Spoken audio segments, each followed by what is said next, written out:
जा सकती। इसलिए कर्तव्यों को बताना तो आवश्यक होगा। बीच बीच में बताते जाएंगे, नहीं तो फिर अध्यात्म में उलझते उलझते कहीं ऐसा ना हो कि हम व्यवहार भूल जाएं। जबकि स्वयं पूज्यपाद स्वामी व्यवहार और निश्चय दोनों को समान दर्जा देते हुए आगे बढ़ रहे हैं।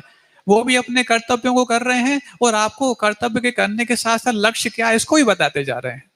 हाँ, कल बात आई जब वो शिष्य प्रश्न कर रहा था कि व्रताधिकों के पालने में यदि स्वर्ग इत्यादि मिल जाते हैं तो फिर आत्मभक्ति आत्मलाभ प्राप्त करने की आवश्यकता क्या है। भाई पहले तो आपने ये बता दिया कि जब योग द्रव्य क्षेत्र काल भाव होगा तब जाके आपको मोक्ष मिलेगा। जब नहीं मिल रहा तो भैया जैसे कि छांव में यदि आपको प्रतीक्षा करनी है और धूप में प्रतीक्षा करनी है, जैसे अंतर पड़ जाता है, तो छांव में प्रतीक्षा करने की दृष्टि से आप व्रताधिक पालन करो, बीच में आपके लिए स्वर्ग इत्यादि मिल जाएंगे। तो जब इस काल में अब स्वर्ग इत्यादि मिल रही ठीक है, तो फिर हम व्रताधिक में लगे रहे ना। फिर जो आत्म कल्याण की भावना, शुद्धात्मानुभूति की भावना, शुद्धोपयोग, ध्यान आदि आदि गुप्ति, इन सब की बात क्यों, फिर ये सबको रख दिया जाए। भाई अभी जो आगे जो पेपर आने वाला है, कोई भी विद्यार्थी उसकी तैयारी करता है। अब कल हमारा मैथ्स का पेपर है और हम तैयारी करने लग जाए साइंस की, ये बात तो समझ में नहीं आती। मतलब विद्यार्थी को कम समझदार नहीं है, उसके पास तर्क बहुत सारे हैं। ये बात अलग है कि तर्क में वो कई बार कुतर्क का भी पुट देने का प्रयास करता है, वो उस कुतर्क के पुट देने से ही उसका अध्यात्म कई बार गड़बड़ झाले में आ जाता है। तो ऐसा उसने कह दिया कि अभी तो कोई आत्मलाभ की बात नहीं करनी चाहिए, मोक्ष तो इस काल में मिलना नहीं है, मोक्ष इस काल में नहीं मिलना, व्रताधिक के पालन करने से स्वर्ग मिल जाएगा। स्वर्ग की बात अपन समझ ली, ठीक है उतना ही करते जाए, फिर अधिक से अधिक। तो ये जो प्रश्न उसने जब किया तो फिर वहां पर पूज्यपाद स्वामी महाराज ने अगली कारिका दी कि यत्र भावा शिवम दत्ते देव क्या दूर वर्तनी।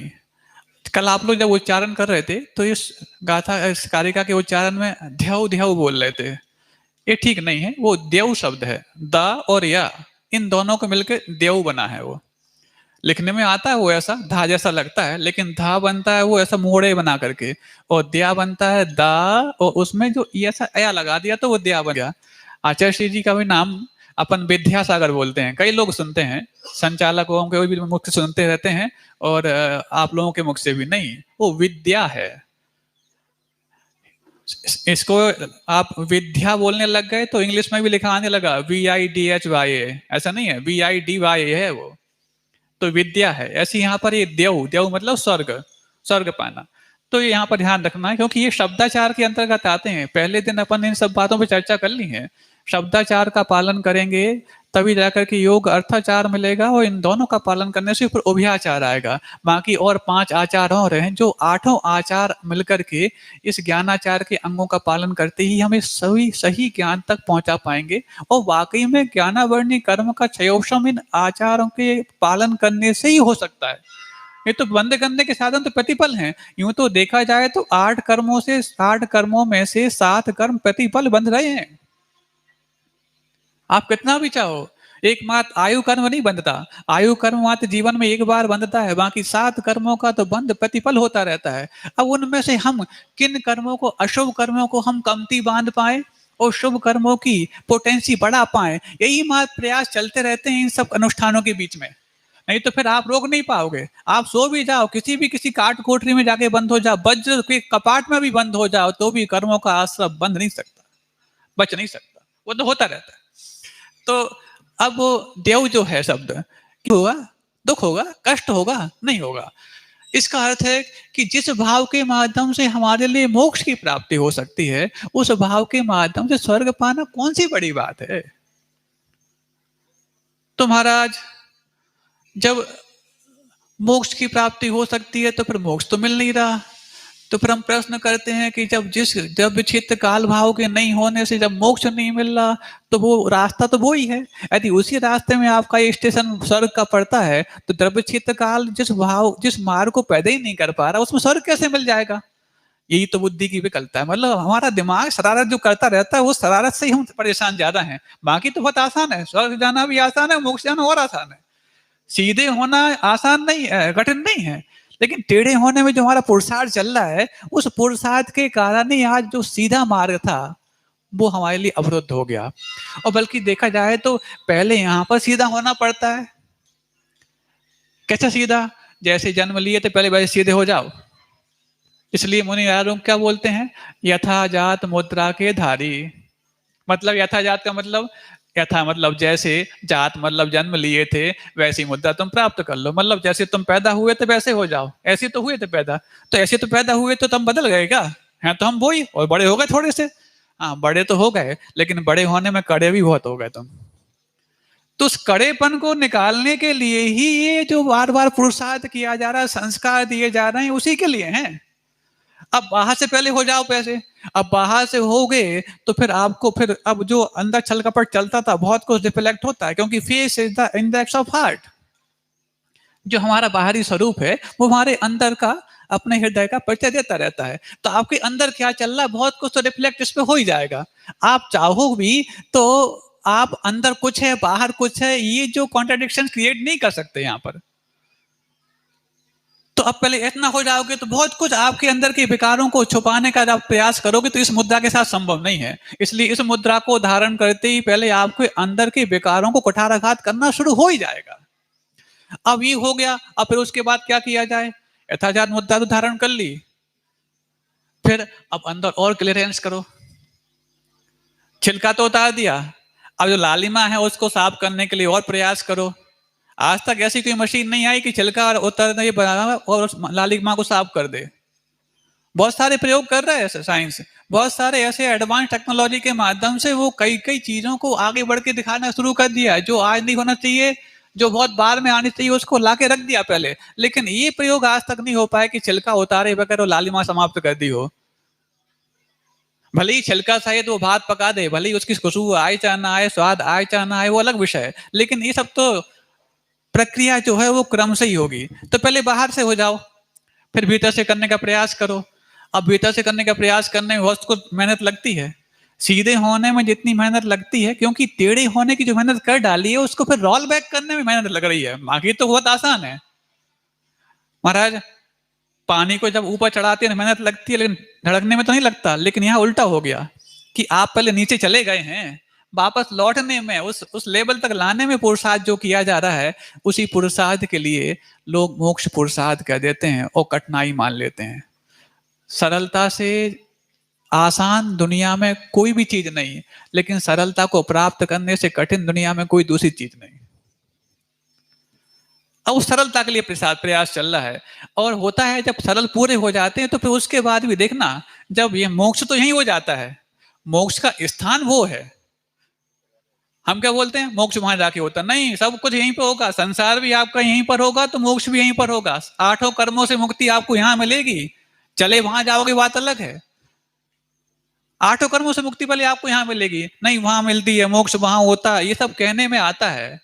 जब मोक्ष मुक्त यहाँ हो जाते हैं तो फिर 8 कर्मों से जब मुक्त हो गए तो हमारा जो स्वभाव प्राप्त होता है, वो स्वभाव के तहत ही ऊर्ध्वगमन, जो एक जो स्वभाव हमारा और भी है, उसके तहत वहां पहुंच जाते हैं। और जहां तक ट्रैक है वहां तक पहुंच जाते हैं, और जहां ट्रैक समाप्त हो गया वहां जाके रुक जाते हैं। धर्म द्रव्य की सहायता से चले जाते हैं, और रुकने की बात आई तो अधर्म द्रव्य वहां साथ देता है। यूं तो देखा जाए तो परिणामों में उत्कर्ष तो चलता रहता है यहाँ पर, लेकिन वहां पर उत्कर्ष की जो अंतिम दशा है उसको हम प्राप्त कर चुके होते हैं। अब वो जाते कैसे हैं? वो भी सीधे जाते हैं, ऋजु गति से जाते हैं। मतलब सरलता यदि आ गई है तो फिर आपकी सारी चीजें सरल सरल ही होंगी। चलना भी सीधा ही होगा, जानना भी सीधा ही सीधा होगा। अब जो जानने के लिए बार बार लुढ़कते थे, हमारा जो ज्ञान छलकता था, अब वो छलकन बंद हो गई, अब झलकेगा। संसारी अवस्था में अपन छलकते थे, अरे क्या हो रहा है देख तो थोड़ा सा, ताक झांक करते थे नहीं करते थे। तो ये ताकना झांकना बंद होकर के अब मात अपने अंदर आंकना होता है, भीतर मात उस चीज को संवेदन करना होता है। सब कुछ झलक रहा है। आप जो जो पहले पाने का प्रयास कर रहे थे, वो पाने का प्रयास खत्म होकर के अपने आप वो प्रयास रहित होकर के आपके अंदर आ रहा है। ये कब आया? जब पहले हमने यहां पर रह करके जिस चीज के बारे में श्रद्धान किया था, क्योंकि परोक्ष वस्तु के बारे में श्रद्धान होता है, प्रत्यक्ष का आज तक कोई श्रद्धान नहीं होता। कैसे? अब कोई कहे कि जो स्थापना रखी है इसको श्रद्धान करो, अब क्या श्रद्धान करो? सामने रखी है, इसमें श्रद्धान करने की क्या बात? जो हमें दिखती है नहीं उसके बारे में विश्वास करते हैं। तो जो चीज हमने दिखी नहीं थी, प्रत्यक्ष नहीं जानी थी, तो उसको पहले हमने श्रद्धान पूर्वक आस्था का विषय बनाया। और वो श्रद्धा नहीं, जब सम्यक दर्शन बना और उसके साथ फिर और सम्यक ज्ञान और सम्यक चारित्र का पुट हो, तीनों की एक रूपता जब हुई, तो वो जो आज का श्रद्धान था वो चारित्र की पूर्णता के बाद प्रत्यक्ष के रूप में सामने आ जाता है। जो परोक्ष था वही प्रत्यक्ष के रूप में झलक जाता है। यदि अब हम सोचना चाहें नहीं हम तो विश्वास तब करेंगे जब हम जान लेंगे ये चीज है, तो बैठे रहो फिर यहीं पर, कुछ नहीं होने वाला। कुछ लोग ये कहते हैं जब मंजिल पहुंचने के बाद सीढ़ी छोड़नी पड़ती है तो सीढ़ी पकड़ें क्यों? क्यों? सीढ़ी सो मंजिल नहीं और मंजिल सो सीढ़ी नहीं। ऐसा कहकर के आज का एक वर्ग विशेष प्रयास करता है कि सीढ़ी में क्यों अटक, सीढ़ी तो छोड़नी ही है, जैसे यहां छूटी है ऐसे वहां छूटी है, तो यहां की छूटनी और वहां की छूटनी में अंतर नहीं है क्या? भूखे के पास भी थाली नहीं है और भोजन कर लेने के बाद भी थाली नहीं है, लेकिन भूखे की थाली ना होना और भोजन करने के बाद थाली ना होने में कितना अंतर आता परिणाम आप देख लो। नहीं थाली तो विकल्प कराती है, थाली करने में मेहनत लगती है, थाली सामने होती है तो उसकी वो दृष्टि जाती है, राग भाव पैदा होता है, उसको खाने का पुरुषार्थ करना पड़ता है। ये सब तो विकल्प के कारण है, और विकल्प के कारणों को छोड़ने के लिए तो यहाँ भैया धर्म ध्यान करने के लिए, तो छोड़ दो भैया, बैठे रहो, भूखे तो बने रहो। अब जब वो थाली नहीं दिखती और भूख अंदर कुलबुली पैदा करती है, फिर देखो कौन सा विकल्प होता है। फिर निर्विकल्प समाधि हो जाए तो फिर देख लेना। अब तो ऐसा कुछ वर्ग है जिनको भूखे में भी निर्विकल्प समाधि की आदत पड़ चुकी है। ये बात अलग है कि मात्र अध्यात्म के क्षेत्र में ही वो भूखा रहना चाहते हैं, बाकी सब चीज में तो पूरा गटपट करके चट कर जाते हैं। चलता रहता है ऐसा। तो अब वो सीढ़ी छोड़ दो, सीढ़ी छोड़ दो, ये तो व्यवहार है। व्यवहार तो मिथ्या होता है, अभूतार्थ होता है, आदि बातें कह करके जो नए नवेले भोले वाले श्रावक हैं उनको इतना गुमराह कर दिया है कि वो अब वो सीढ़ी से भी वंचित हैं और मंजिल से भी वंचित हैं और धरातल पर बार बार रसातल की ओर जाने का प्रयास कर रहे हैं। धरातल पर रहकर रसातल पर जाने का प्रयास मात्र उसी व्यक्ति को होता है प्राप्त जो सीढ़ी की उपेक्षा कर बैठता है। सीढ़ी की उपेक्षा करना हम अपनी अपेक्षाओं पर खरे नहीं उतरने के कारण ही होते हैं, और हम अपनी अपेक्षाओं को इन रूपों में तैयार कर लिया करते हैं जिन तैयारी के कारण हमारे लिए रसातल प्रतीक्षा तो करता है, वो हमारी उपेक्षा फिर नहीं करता। तो बात चल रही थी कि जिस भावों के माध्यम से हमारे लिए मोक्ष की प्राप्ति हो सकती है, क्या उन भावों के माध्यम से स्वर्ग नहीं मिलेगा? ये छोटी सी बात समझ लें। जब आप लोग कोई गाड़ी खरीदने जाते हैं, खरीदते कि नहीं खरीदते महाराज? इस पूरे लॉकडाउन में और कोरोना काल में ऑटोमोबाइल सेक्टर जितना विकास को प्राप्त किया उतने कोई दूसरे नहीं, सारे धंधे फेल थे, लेकिन ऑटोमोबाइल सेक्टर तो बहुत तरक्की कर रहा था, उसके शेयर तो बढ़ते ही जा रहे थे। हो रहा था नहीं होता? क्यों? हर व्यक्ति को अपना पर्सनल व्हीकल चाहिए, पर्सनल वाहन चाहिए, क्योंकि सामूहिक वाहन से जाएंगे पता नहीं कौन कोरोना दे बैठे। गए थे तो 26 बनने और 2 बन के लौट आए, तो ऐसा ना हो जाए इस कारण सबने पर्सनल लाइफ जीना शुरू कर दी। अब पर्सनली कितनी हो गई वो भगवान जानते हैं। कहां कहां जो चीजें पहले सामूहिक रूप में एक सुकून पैदा करती थी, अब सबके अपने अपने पर्सनल चीजें हो गई। पहले घर में जब टेलीफोन होता था तो कम से कम टेलीफोन के बहाने कोई लोग इकट्ठे हो जाते थे, भैया तुम कब तक करोगे, हमें भी तो करना है, तो वहीं जाके कुछ बतियाते रहते थे, जब उसकी बात पूरी होगी तब अपना नंबर आएगा। एसटीडी तो बात छोड़ो, घर में एक टेलीफोन होता था, फिर एक से हमने कई कर लिए। अब तो हर व्यक्ति के पास पर्सनल मोबाइल है, किसी को पता नहीं कौन किससे क्या बात कर रहा हो, कितनी कर रहा। ये क्या हो गया? ये संकीर्णता बढ़ गई। हम इससे मतलब हम समझ रहे हैं कि बहुत एडवांस हुए, एडवांस नहीं हुए, संकीर्ण होते चले गए। पहले कुआं होता था तो कुएं पे जाकर के पूरे परिवार के नहीं समाज के लोग इकट्ठे हो जाते थे, कुछ अच्छी बुरी बातें होने जाती थी, एक दूसरे से संवाद होता था, कम्युनिकेशन होता था। अब वो कुआं खत्म होकर के अपने अपने घरों में नल आ गए, और नल तो बहुत दूर की बात, नल तो पहले एक घर में आता था पूरा सप्लाई का पानी, अब तो घर घर में और बेड बेड पर चाहिए। हमारे बेड का पानी जो है तो हम लेंगे, तुम्हारे बेड का तुम ले लेना, कमरा भले ही एक हो। अब बताओ ये क्या हो गया? ये बंटवारा हो गया। हम सोच रहे हैं न्यूक्लियर फैमिली में रहना हम पसंद करते हैं। न्यूक्लियर का मतलब पता है क्या होता है? हाँ? न्यूक्लियर क्या होता है? आणविक बोलते ना। ये आणविक शक्ति विस्फोट कितना बड़ा करती है पता है आपको? जितने हम न्यूक्लियर होते चले जाएंगे उतने ही विस्फोटक सामग्री के बीच अपने आप को रखते चले जाएंगे। होते हैं जब माता पिता संबंध करते हैं अपने बच्चों का, बेटा चिंता मत करना, हम बहुत छोटा परिवार जोड़ेंगे तेरे लिए, ये चौका चूल्हा ज्यादा ना करना पड़े वहां जाकर के, क्योंकि हमारी बिटिया है रानी बनने गई, नौकरानी बनने नहीं। वाह बहुत अच्छा। ऐसी सीख दे दी जाती है वहां पर। मतलब माता पिता अपने बच्चों में तोड़ फोड़ की भावना पहले ही पैदा कर देते हैं। अब तुम्हें अपना कुटुंब सहन नहीं करना पड़ेगा बेटा, भले ही यहाँ पे कुटुंब से बेटी दे रही हो, लेकिन वहां तो बिल्कुल सिंगल परिवार, माता पिता भी उनके लिए बहुत अखरेंगे, कांटा बन जाएंगे। तो पहले वो क्या करती है, कुटुंब से अपने में माता पिता परिवार को अलग करती है। फिर उसके बाद माता पिता सहन नहीं होते तो फिर वो अपने पति को अलग कर लेती है। फिर जब न्यूक्लियर होने का इतनी आदत पड़ गई है तो फिर आपस में वो भी सहन नहीं होते, वो भी कर लिया करते हैं। तो ये क्या है, ये जो छोटे परिवार की जो अंत होती है ना, फिर एकल परिवार से नहीं होती, एकल होने से ही होती है। परिवार खत्म ही हो जाता है, फिर आप अकेले ही रहो। वो ये हो रहा है आज।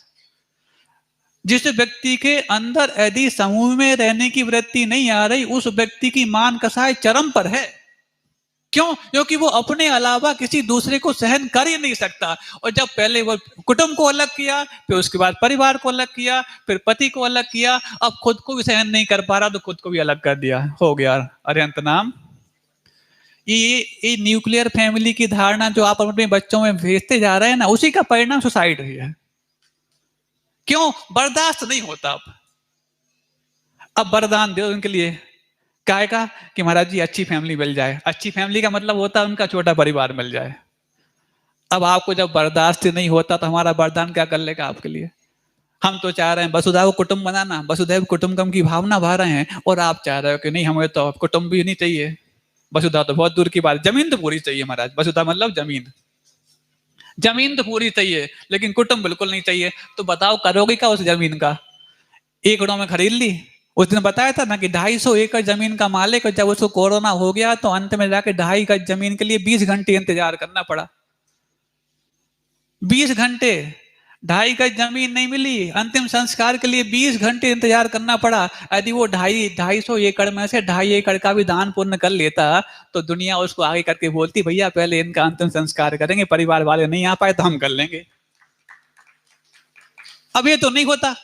अब वसुधा कुटुंब, कुटुंब की वसुधा भी हड़पने का प्रयास किया जा रहा है। ऐसी मनोवृत्ति वाले सोचते हैं कि अब देखते हैं कितना है। वो एक आती है दोहा कि चोरी करे निहाई की और सुई को दे बेदान, और छत के ऊपर चढ़कर देखते कितनी और बेमान। वाह, कि निहाई की तो चोरी कर रहे। निहाई समझते हो क्या होता है? निहाई कसौटी का पत्थर होता है, निहाई जिस पे तोड़ फोड़ की जाती है, फिर वो जो लोहार जिस पे पटकते हैं, घन पटकते हैं, वो निहाई बोलता है। मतलब इतना भारी भरकम होता है। चोरी तो करता है वो इतनी सारी। नहीं महाराज हम तो साहूकार हैं, ओ बड़े आए साहूकार, दिन रात तो चोरी के भाव लगे रहते। क्यों? दूसरों के परमिशन के बगैर जिन जिन चीजों का हम हड़पना कर रहे हैं, जिन जिन चीजों को लेना ले रहे हैं, वो सब चोरी है। चाहे परमिशन ले रहे हो, चाहे वस्तु ले रहे हो, चाहे व्यक्तियों को ले रहे हो, चाहे स्थान को ले रहे हो, बिना दी हुई चीजों को लेने का नाम चोरी है। ये चलती रहती है। इसके बल्ले के एक दृष्टांत आ गया, गुरु जी कहते हैं कभी किसी की आस्था की चोरी नहीं करना। क्या मतलब? बहुत अच्छी बात है, सुनिए आप। मान लो कोई मिथ्या दृष्टि है, कुदेव इत्यादि में लगा हुआ है। अब कुदेव इत्यादि में लगा हुआ है तो उसका मिथ्यार्थ बढ़ रहा है, मिथ्यार्थ बढ़ेगा तो संसार बढ़ेगा।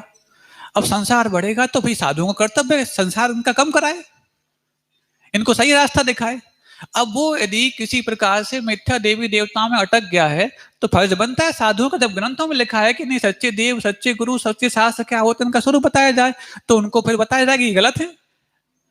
अच्छा ऐसे कहते नहीं, किसी की आस्था की चोरी मत करना। क्यों? ये भी चोरी है। वो अपनी अनुमति नहीं देना चाहता तो आप उसकी अनुमति जबरदस्ती क्यों लेना चाहते हैं? इतनी सूक्ष्म देखो, अब साधु और वो भी आचार्य परमेष्ठी की इस चोरी के प्रति कितनी सूक्ष्म निगाह है। वो नहीं तो महाराज, यदि उसको नहीं बताएंगे कि ये गुरु कुदेव कुशास्त्र हैं, ये तुम्हारे लिए अनर्थ के कारण है, तो फिर उसका कल्याण कैसे होगा? और जब उसके कल्याण ही नहीं करेंगे तो फिर हमारे उपदेश देने का फायदा क्या है? उपदेश भी बंद कर दिया जाए? नहीं, बोले उपदेश भी बंद नहीं करना और किसी के लिए आस्था की जबरदस्ती भी नहीं करना। तो फिर कैसे होगा? हम अब उपदेश भी दो, उसको बुरा बताओ नहीं, और उसको कल्याण भी कर दो, कैसे संभव है ऐसा? हाँ, हो सकता है। क्यों? जब यदि आपके उद्देश्य निर्मल हो तो रास्ते भी निर्मल वाले मिल जाते हैं। कैसा उद्देश्य और कैसे निर्मल रास्ता महाराज? सुन लो। घबराते क्यों हो? जोश से क्यों पूछते हो? आराम से पूछ लो।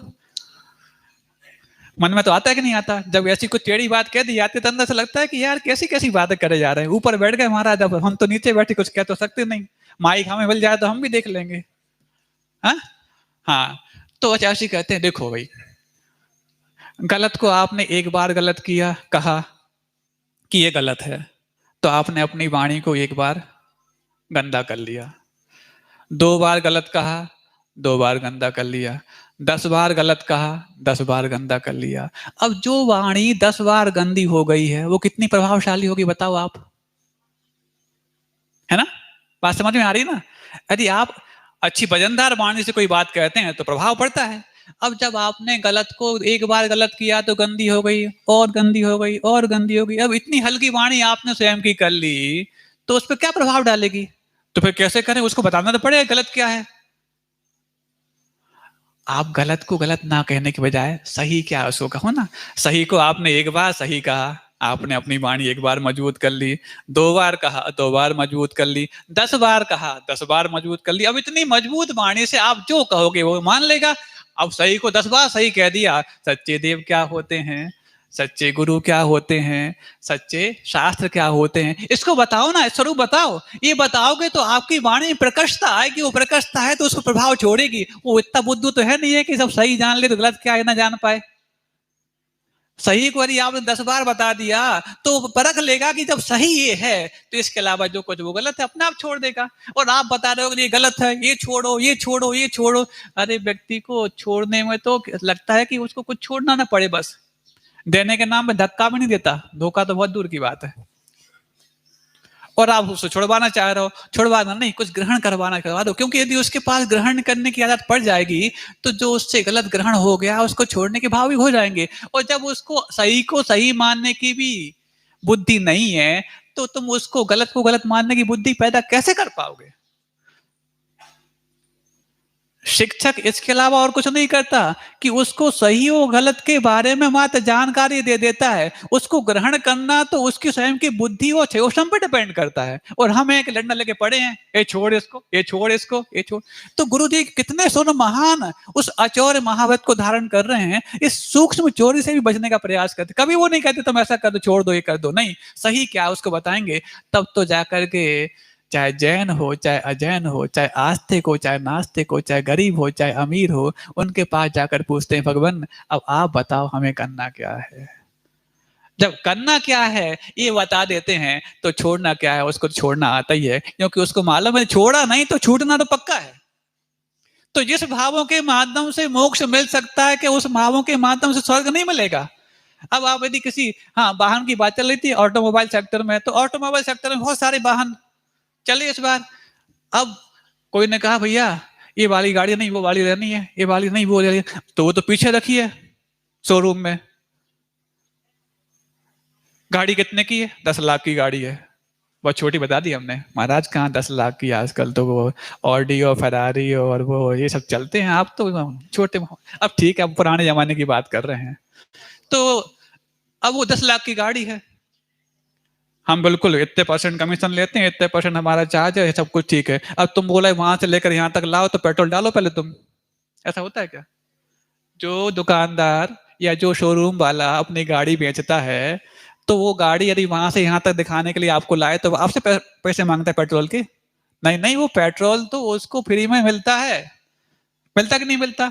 तो आप ये बताओ, आपने पैसा खर्च किया गाड़ी में पेट्रोल डालने के लिए कि गाड़ी को खरीदने के लिए? है? पेट्रोल फ्री में मिला ना, ये तो यहाँ कह रहे हैं कि आप जो आत्म लाभ के माध्यम से मोक्ष पाना चाहते हैं, स्वर्ग तो पेट्रोल है, बीच में मिलेगा, इसको पाने का प्रयास ज्यादा नहीं करना। अब ये बता दो, अब आपने गाड़ी तो ले ली, अब गाड़ी लेकर के आ गए, और गाड़ी लेने के बाद अब तो पेट्रोल आपको ही डालना पड़ेगा ना, कि अब भी कम भी डालेगी, भले 2-4-10 लीटर डाल दे कि आप 10-50 किलोमीटर, उसके बाद भी यदि आपको चाहिए तो फिर आपको खर्च करना पड़ेगा। अब बताओ, जब आपकी गाड़ी आपने खरीद ली, पेट्रोल डाल दिया, तो गाड़ी आपने सिर्फ पेट्रोल डालने के लिए खरीदी है कि यात्रा करने के लिए खरीदी है? हैं? अब बस यही गलतियां बंद कर देते हैं वहां पर, कि पहले जब शोरूम से निकल रही थी तो पेट्रोल खर्च किया था, तो सोच लिया तक नहीं पेट्रोल तो हमारे लिए मिल गया फ्री में। अरे गाड़ी गाड़ी जो खरीदने के लिए पैसा खर्च किया है, पेट्रोल तो फ्री में आया है, ऐसा मानो ना कि पेट्रोल फ्री में मिल गया। देखो, ऐसा नहीं कहता 10 लाख लगे तब जाके पेट्रोल मिला 100 रुपए का।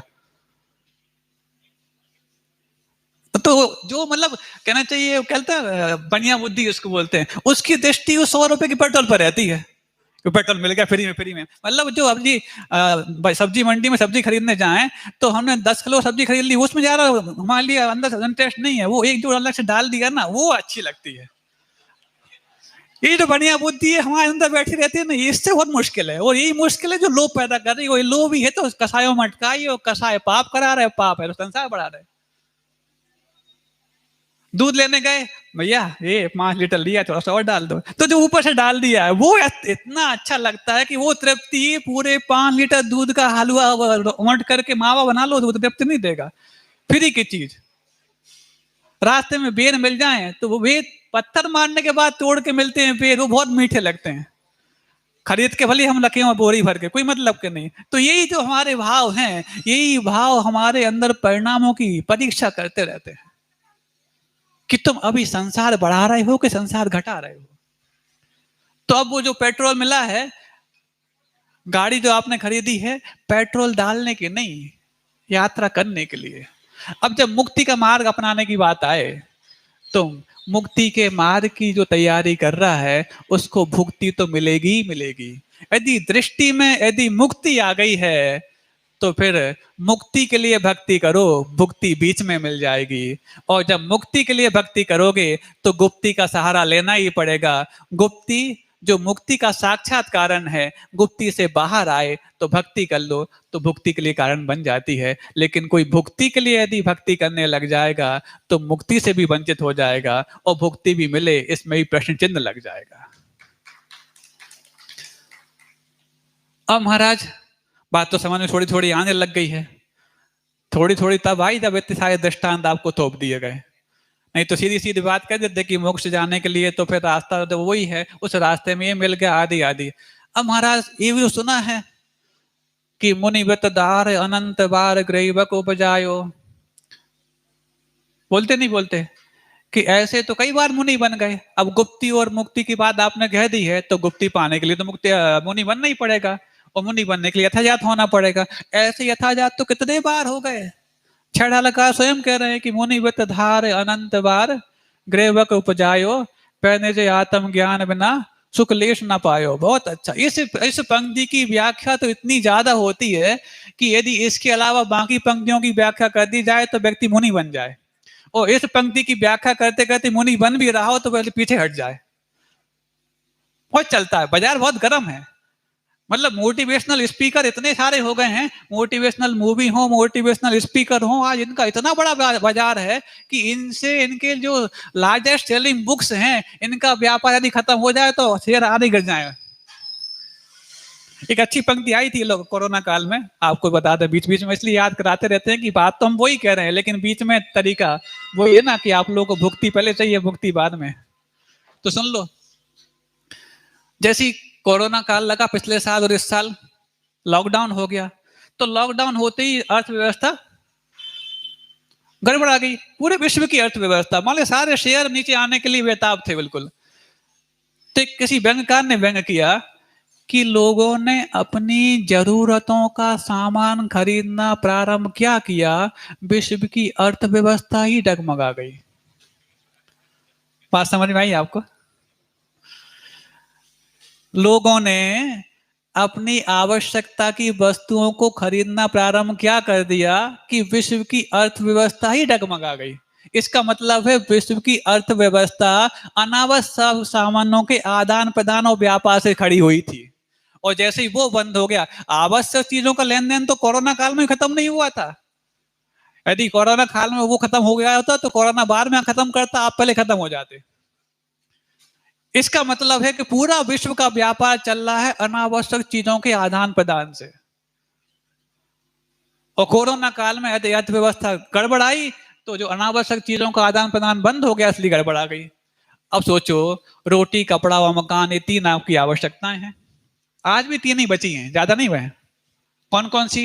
एंड्रॉइड फोन हो, 4G नेटवर्क हो, और निठल्लापन हो।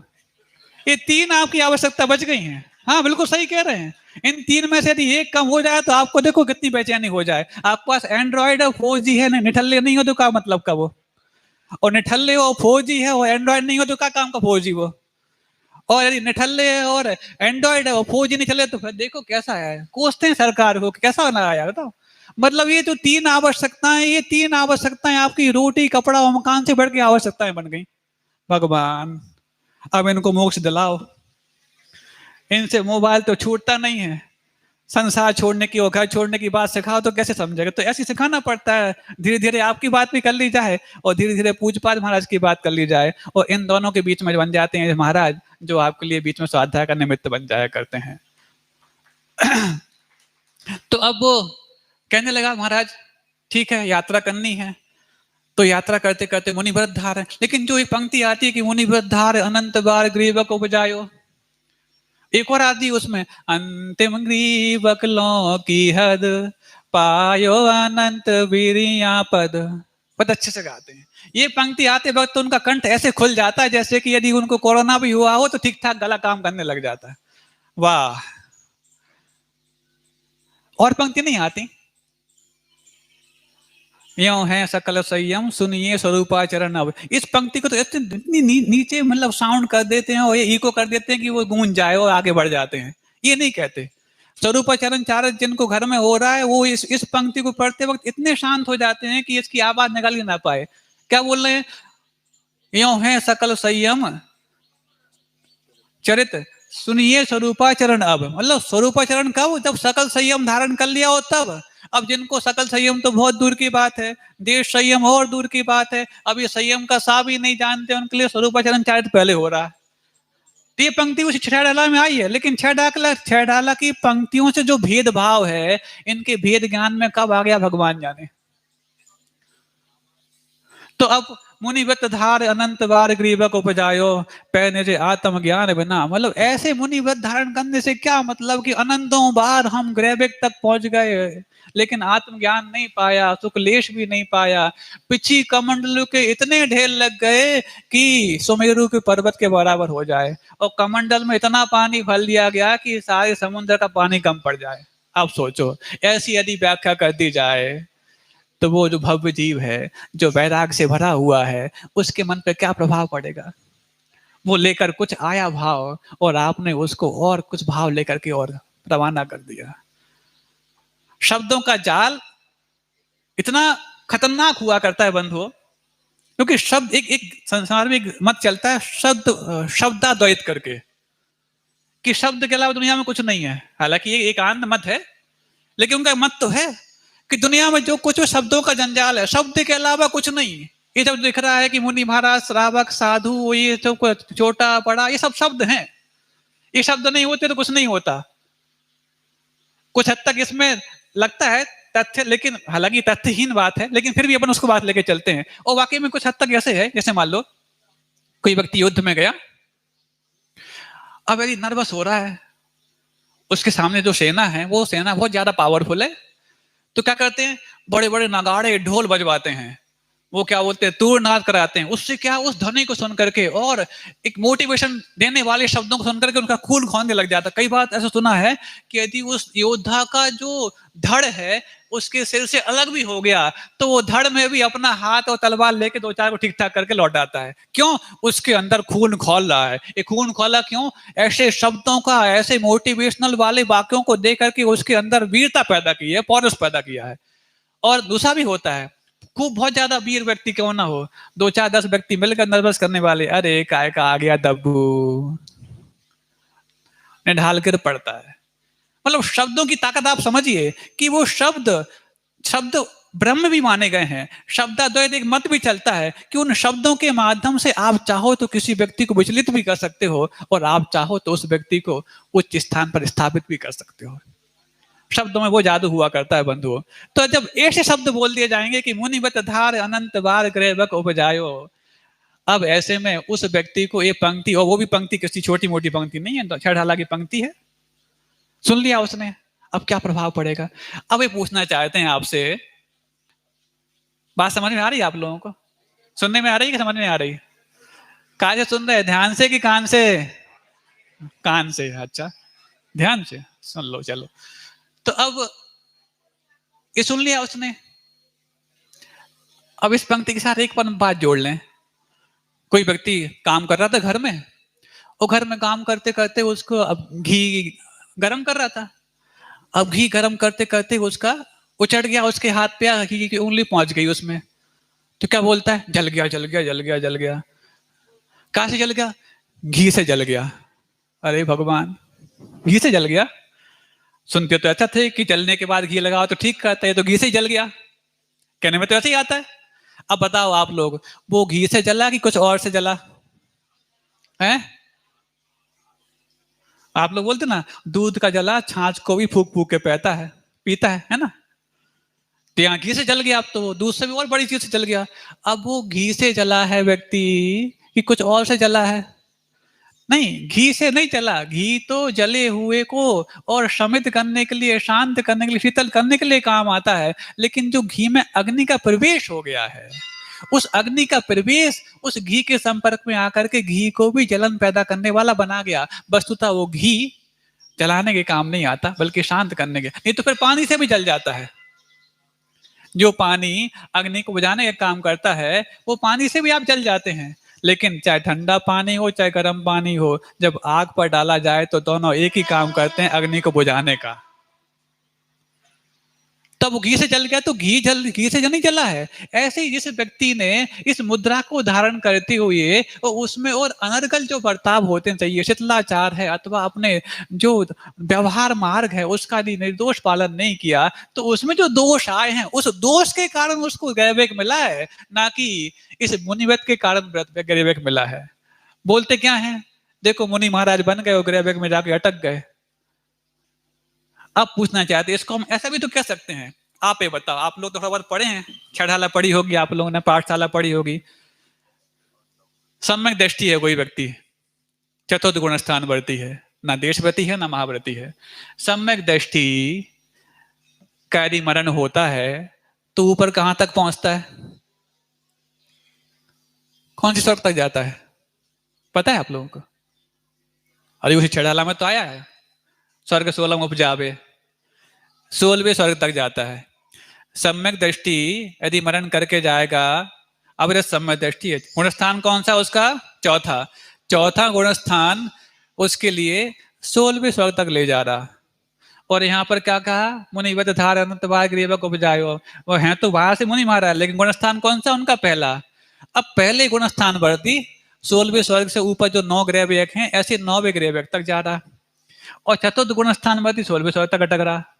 अब भैया होना तो ये चाहिए, जो पहली क्लास का व्यक्ति यदि 9वें ऊपर तक जा रहा है, तो चौथी क्लास का व्यक्ति तो और ऊपर जाना चाहिए। लेकिन चौथा गुणस्थान वर्ती व्यक्ति 16 स्वर्ग से ऊपर क्यों नहीं जा रहा? और प्रथम गुणस्थान वर्ती जीव 16वें स्वर्ग से ऊपर क्यों जा रहा? तो वो 16वें स्वर्ग से ऊपर इसलिए नहीं जा रहा कि उसके साथ मिथ्यात्व लगा है, पहला गुणस्थान लगा है। अरे वो मिथ्यात्व पहले गुणस्थान के साथ जो द्रव्य लिंग का अथवा मुनि महाव्रतों का अथवा महाव्रतों का पालन कर रहा है, उसके कारण जा रहा है। ये वाली बात तो नहीं कहते कि महाव्रतों का पालन करने के कारण वो 16वें स्वर्ग से ऊपर जा रहा है। ये कह देते मिथ्या दृष्टि, देखो नैवेद्य तो डूब गया, तो तुम तो सम्यक दृष्टि हो, चले जाते ऊपर, कौन ने रोका था? सम्यक दृष्टि हो ना, चौथे गुणस्थान वर्ती हो, आपके पास तो पहले गुणस्थान ज्यादा सामर्थ्य होनी चाहिए, लेकिन वो पहला गुणस्थान सामर्थ्यशाली तब हो गया जब उसमें निर्दोष महाव्रतों का साथ और पुट मिल गया। जब वो पहले गुणस्थान वर्ती भी महाव्रतों के साथ 9वें ग्रेवक तक चढ़ सकता है, तो वो महाव्रत यदि छठे और सातवें गुणस्थान में अथवा उपरिल गुणस्थानों के साथ जुड़ जाएंगे तो क्या मुक्ति को नहीं दिला पाएंगे? ऐसे यदि सीधी सीधी व्याख्या करोगे तो सीधे सीधे मोक्ष पहुंच जाओगे, और उल्टी व्याख्या की तो फिर अरे सांप को भी अपने बिल में पहुंचने में सीधा होना पड़ता है, और तुम तो फिर मोक्ष जाने की बात कर रहे हो, टेढ़े मेढ़े होगे तो कहाँ अटक जाओगे भगवान जाने। तो अब ये सब बात की जा रही है कि ऑटोमोबाइल कंपनी की बात चल रही थी कि वहां पर पेट्रोल डालने के लिए गाड़ी नहीं खरीद रही है, यात्रा करने के लिए खरीदी है। अब मान लो घर में कोई मेहमान आ गए, मेहमान आ गए, आते नहीं आते? महाराज बिन बुलाए बहुत ज्यादा आते हैं, और आ जाए तो फिर भी ठीक है, यदि ये ना बताएं कि कब जाएंगे तो फिर और आफत। अब आज शाम तक की अंतों की व्यवस्था करनी है कि सुबह तक की करनी है कि कल भी करनी पड़ेगी, क्योंकि जब पहली पहली बार आए तो जब पहला उनका भोज होता है तो बहुत स्टैंडर्ड का होता है कि नहीं होता? उसमें ड्राई फ्रूट्स भी होंगे, है, पनीर भी होगा, ग्रेवी भी होगी, सब कुछ होगी। ये कब पहला जब भोज करा रहे हो और शाम को हो तो? अब महाराज इसलिए नहीं कि शाम को खिचड़ी इसलिए देते हैं कि जब सुबह ज्यादा हैवी होगा तो पचेगा नहीं। अब हैवी हो गया इसलिए पचेगा नहीं, इसलिए खिचड़ी दे रहे हैं कि कुछ और मांझ रहा है, तो आप समझ लो होता है ऐसा। अब फिर सुबह और रुक गए, ट्रेन लेट हो गई उनकी। वही महाराज ये तो फिर भी ठीक है, यदि हम भोपाल इंदौर में रहते जहां पर बहुत ज्यादा हेल्थ इंफ्रास्ट्रक्चर है, जहां पर अस्पताल वगैरह बहुत होती हैं, तो जब लोग बीमार होते हैं तो वहीं पहुंचते हैं, और जब वहां पहुंचते हैं तो फिर अब कहाँ रुके? रिश्तेदार हैं अपने, और बाणियों की रिश्तेदारी निकल ही आती है। सुना था, अन्यथा मत लेना उसका, कि द्रौपदी की साड़ी और बाणियों की रिश्तेदारी इतनी खींचते जाओ खींचती चली जाती है, अंत करना हो तो अपने अपने कल आती वहां पर, तो पहुंच जाते हैं। अब ऐसे करते हैं। अब वो पहली बार तो फिर भी ठीक चल जाए, अब फिर और है बात, हम वही कर रहे हैं, ये मत समझना कि यहाँ वहां की बातें हैं। और ये चौका चूल्हे की बातें हैं, सब कुछ ये चौका चूल्हे की बातें नहीं की जा रही हैं। ये चौका भी एक तरह से एक प्रयोगशाला है आपकी अहिंसा के रूप में आगे बढ़ने के लिए। यदि आपने व्यवस्थित जीवन शैली अपना ली तो फिर आप आगे उस अहिंसा को अपने लक्ष्य तक पहुंचाने में कामयाब होगे, नहीं तो फिर फेलियर तो हाथ लगने ही वाली है। तो अब क्या हुआ? अब वो आ गए। अब हमने बोला कि हमारे घर में तो व्यवस्था ऐसी होती है कि जब दादाजी भोजन करते तब जाके भोजन करते हैं। अब रिश्तेदार 8 बजे ही, अब वो कल शाम को भी नहीं खा पाए जैसा उन्होंने बोल दिया भैया, अब भोजन तो होगा 12 बजे, तो अब क्या करेंगे? भूखे रखो उनको? नहीं, नाश्ता कर लो भैया। तो ये नाश्ता क्या है? ये नाश्ता भोजन नहीं है, लेकिन भोजन के बीच में एक रास्ता है। आपको भोजन करने में ज्यादा प्रतीक्षा ना हो, अकुलाहट ना हो, क्योंकि भोजन की व्यवस्था तो हमारे 12 बजे के पहले नहीं है, और आप पहले आ गए तो नाश्ता करा करके। नाश्ता आपको भोजन के प्रति रुचि भी बनाए रखेगा, और ज्यादा करा करके भोजन की रुचि खत्म भी नहीं करेगा, लेकिन वो नाश्ता ही है। तो ऐसे ही वो स्वर्ग एक नाश्ता है, भोजन तो वो मुक्ति का सुख है, लेकिन जब तक वो नहीं मिल रहा है तो नाश्ता करके उस मुक्ति की रुचि बनी रहे। क्योंकि जब बहुत देर हो जाती है, वो लोग बोलते ना, भूख लगने पर खाएंगे तो अच्छा पचेगा, तो ज्यादा भूख लगेगी तो ज्यादा अच्छा पचेगा। अब ऐसा करते करते 12 1 2 बजा दो, फिर भूख मर भी तो जाती है। तो भूख मर ना जाए, थोड़ा बहुत दे दो भैया, इसकी भूख बची रहे। तो ऐसे ही वो थोड़ा बहुत देने के लिए स्वर्ग मिला है। इसका मतलब ये नहीं कि तुम भूख मार दो अपनी। बात समझ में आ रही है? तो यही तो वो कह रहे हैं कि यत्र भावा शिवम दत्ते देव किया दूर वर्तनी यो नयत्याशु गव्युतम क्रोशार्दे किम स सीदति। कि वो जो 4 कोस 2 कोस चल सकता है, उसको आधा कोस चलने में, धीरे धीरे चलने में क्या दिक्कत होगी? क्योंकि जिस आत्म परिणामों के माध्यम से, जिस शुद्धात्मानुभूति शुद्धोपयोग के माध्यम से हमें साक्षात मुक्ति का लाभ प्राप्त हो सकता है, उस मुक्ति को प्राप्त करने में यदि इस द्रव्य क्षेत्र काल योग नहीं है, तो क्या हमारे लिए मुक्ति का योग जो स्वर्ग इत्यादि है वो प्राप्त नहीं हो पाएंगे क्या? यूं तो देखा जाए तो जो नारायण है, पति नारायण है, चक्रवर्ती आदि पद हैं, ये पूर्व जीवन में मुनि बने बगैर नहीं मिलते। हाँ, चाहे वो नारायण, पति नारायण, चक्रवर्ती इस जीवन में कुछ बने चाहे ना बने, लेकिन पूर्व जीवन में जो मुनि बना है उसी व्यक्ति को ये पद मिलेंगे पक्का। तीर्थंकर बनने के लिए ऐसी कोई नियम शर्त नहीं है। तीर्थंकर प्रकृति का बंध करने के लिए आवश्यक नहीं कि वो जीव पहले पूर्व जीवों में मुनि ही हो, लेकिन चक्रवर्ती बनने के लिए, नारायण प्रतिनारायण बनने के लिए तो पूर्व जीवन में मुनि होना आवश्यक है। कितनी बड़ी शर्त रख दी महाराज। देखो तीर्थंकर जो पद जो 3 लोक में तहलका मचाता है, उस पद को पाने के लिए तो मुनि बनने की आवश्यकता नहीं पहले पूर्व जीवन में। वो चक्रवर्ती जो सांसारिक पद माने जाते हैं, नारायण पति नारायण जिनको पाने के बाद तो फिर दूसरा व्यवधान होता है, उनके लिए मुनि बनना आवश्यक है। ये तो व्यवस्था है। क्यों? क्योंकि तीर्थंकर प्रकृति का बंध मात्र दर्शन विशुद्धि आदि 16 कारण भावनाओं के माध्यम से भी हो सकता है। उसको भाने के लिए मुनि बनने की आवश्यकता नहीं है। 2 भावना होती हैं, एक 12 भावना होती है, एक 16 कारण भावना होती है। 12 भावना वैराग का कारण होती है और 16 कारण भावना वैराग का माहौल निर्माण करने का कारण होती है। बात समझ में आई? 12 भावनाएं वैराग का कारण बनती हैं और 16 कारण भावनाएं वैराग का माहौल तैयार हो जाए ऐसा माहौल निर्माण करने के लिए कारण बनती हैं। अब वैराग का माहौल कहां पर? तीर्थंकर बनेंगे तो तीर्थंकर प्रकृति का उदय तो तब आएगा जब केवल ज्ञान प्राप्त हो जाएगा। उसके पहले केवल ज्ञान तो प्राप्त तब होगा जब पहले मुनि बनेंगे। वो मुनि बनने के पहले आपको क्या चाहिए? वैराग चाहिए। तो वैराग का माहौल बनाने के लिए भूमिका बनाई 16 कारण भावना के रूप में। डायरेक्ट 12 भावना होती तो वैराग बन हो जाता। महाराज इतनी जल्दी नहीं होता वैराग भावना। 12 भावना वैराग भावना इतनी अच्छी लय में हम गाते हैं कि उसमें तो ऐसा राग पैदा हो जाता है कि हाँ, तो उसमें तो लोग आजकल शादी पार्टी में भी 12 भावना धुन बजाते हैं। कहाँ गए चक्री जिन जीता, उसमें डांस कर रहे हैं। अरे एक तरफ तो कह रहे हैं कहाँ गए चक्री जिन जीता भरत खंड सारा, और यहाँ बोल रहे हैं कि अब तुम कहाँ जा रहे हो, कौन से राजा को लेने जा रहे, रानी को लेने जा रहे हैं। ये तो व्यत्यास चलता रहता है। अब ये 12 भावनाएं और 16 कारण भावनाएं जो हैं वो वस्तुतः उस लक्ष्य की प्राप्ति में मील के पत्थर साबित होते हैं जिस लक्ष्य को हमने इस आत्मलाभ की भावना को तैयार करके तैयार किया है। अब वो चक्रवर्ती की बात आई महाराज। चक्रवर्ती की बात जैसे आते हैं तो गे ही पे क्या बोलते हैं उसको आप लोग? गह ना रचो जो। हाँ, मतलब घर में रह करके भी वो घर में रचा पचा नहीं, या घर में वैरागी होते हैं। घर में वैरागी, अब घर में वैरागी भरत चक्रवर्ती, इसको इस उदाहरण को बहुत अच्छे से कहा जाता है। वो इस उदाहरण को रख दिया जाए तो लगता है कि अब मुनि व्रत के माध्यम से तो हम गरीब को बचा रहे और फिर आत्मज्ञान नहीं होने के कारण सुख लेस ना पा रहे, तो हम देखो कितनी अच्छी रास्ता बता रहे हैं, आप घर में ही रहो,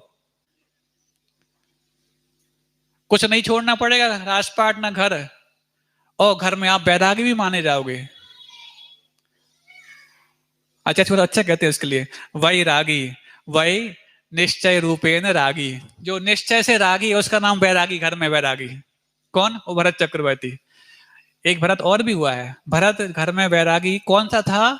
जो राम के वन में निकल जाने के बाद भी राजपाट को वैरागमय माहौल में रह करके चला रहा था कि मैं एक चरण पादुका रखी हैं, मैं तो एकमात्र निमित्त हूँ, चला तो रहे हैं राम है। ऐसे भरत को यदि वैरागी कहो तो फिर भी वैरागी है वो। और जो बिल्कुल 96,000 रानियां, 84 लाख हाथी, 18 करोड़ घोड़े, 360 रसोइये, एक आध कम पड़ जाए तो पता नहीं अंत होगी कि नहीं होगी, इन सब से लदा पड़ा है। उस भरत को वैरागी यदि आप कह रहे हो तो उस भरत को भी वैरागी कहा जा सकता है। कब? उसके आपके जीवन का एक अंग तो मालूम है, लेकिन एक अंश आपको मालूम करने की और आवश्यकता है। वो भरत चक्रवर्ती भी तीनों संध्याओं में जब बैठता था तो सामायिक के लिए बैठता था।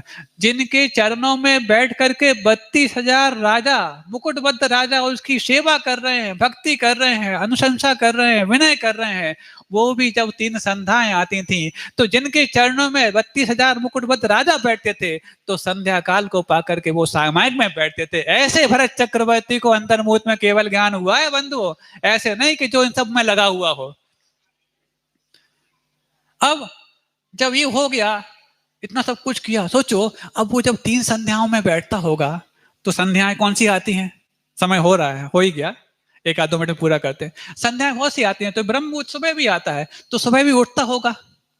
महाराज सुबह उठने में चक्रवर्ती, इतना राजपाट, इतना सब कुछ वैभव करने के बाद तो उसको नींद जल्दी तो आती नहीं होगी। अब जब जल्दी नींद नहीं आती हो तो जल्दी सोता भी नहीं होगा, और सोएगा जल्दी नहीं, जल्दी उठेगा कैसे? नहीं, 3 संध्याएँ तो एक ब्रह्म मुहूर्त में है, एक बीच की संध्या है जो 12 बजे होती है, और एक शाम की संध्या है। इन तीनों संध्याओं में उत्कृष्ट समय किया करता था। ये भी आती है, मूलाचार वृत्ति में जाके पता लगा कि ये भरत को वैरागी क्यों कहा जाता था। अब ब्रह्म मुहूर्त में उठेगा तो सुबह उठना पड़ेगा। महाराज, सबसे अच्छी नींद तो सुबह ही आती है, रात में आए चाहे ना आए, लेकिन जैसी जैसी सुबह होने का, उठने का समय आता, उससे अच्छी नींद तो दुनिया में कभी नहीं आती। उसी समय ये लोग उठाने की बात करते, जाओ पूजा कराओ, अभिषेक कर दो। क्यों? हम अभिषेक नहीं कर सकते, हमें गंधोदक कौन देगा?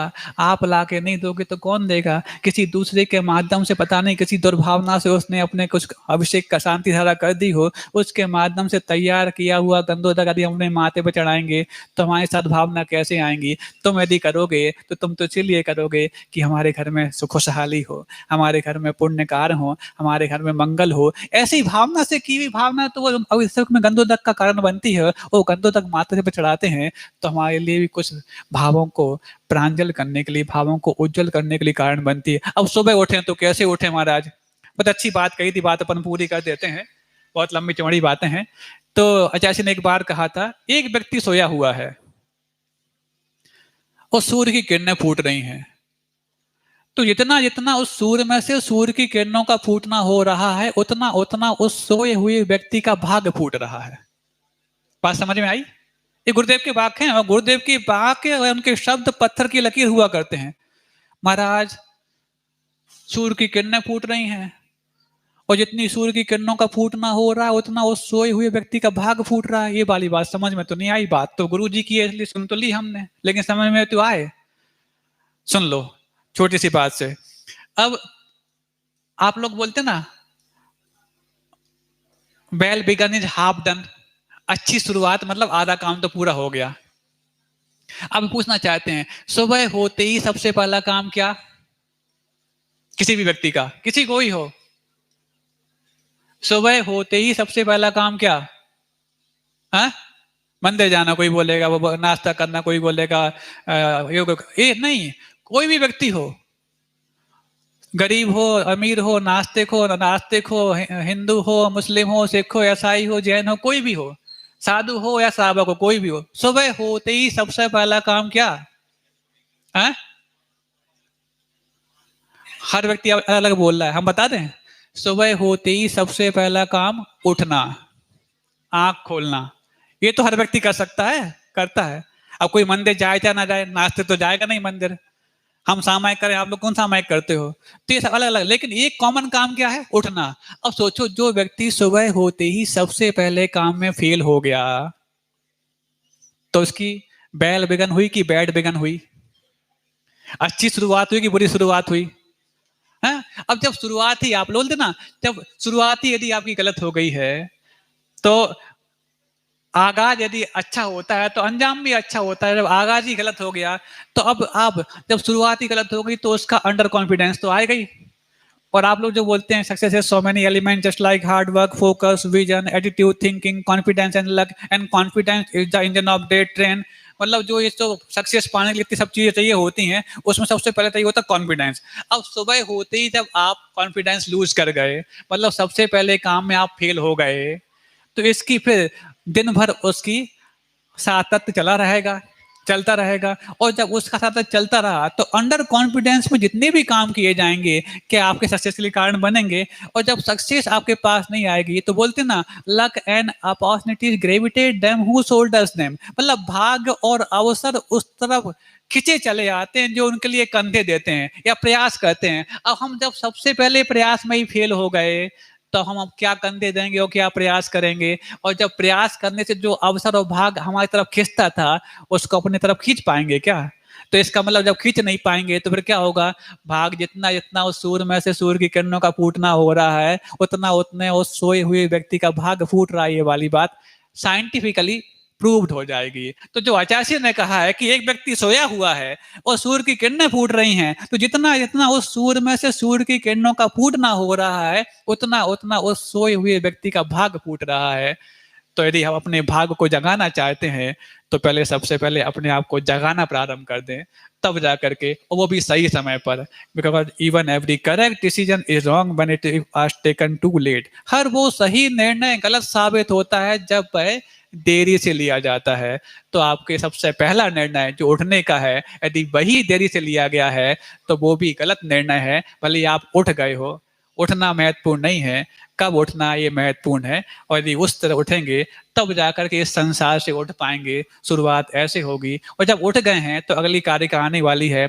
ऋषि कज मनातंक दीर्घ कालोपलालितम नाके नाकगौ सौख्यम नाके नाकौ कसम में कि ऋषि कज मतलब जो इंद्रियों से उत्पन्न सुख है, दीर्घ कालोपलालितम दीर्घ काल तक जो उपलालित यानी कि हमारे लिए सेवा कराता है, देवों से उपलालित कराता है, ऐसा वो कैसा, नाके नाकौ कसा सौख्यम, नाके मतलब स्वर्ग में, नाके कसाउम यानी जो स्वर्गवासी देवताओं का सौख्य सुख है वो कैसा है, नाके नाकौ कसामिव वो स्वर्ग में रहने वाले देवताओं के समान ही है। मतलब स्वर्ग में रहने, स्वर्ग में मिलने वाला सुख कैसा है, तो कोई उपमा नहीं, वो स्वर्ग में मिलने वाले देवताओं के जैसा ही है। कैसा है अपन कल समझेंगे। बोधि समाधि परिणाम शुद्धि स्वात्मोपलब्धि शिव शौक सिद्धि चिंतामणिम चिंतित वस्तु दाने ताम वंदे मानस ममास्तु देव।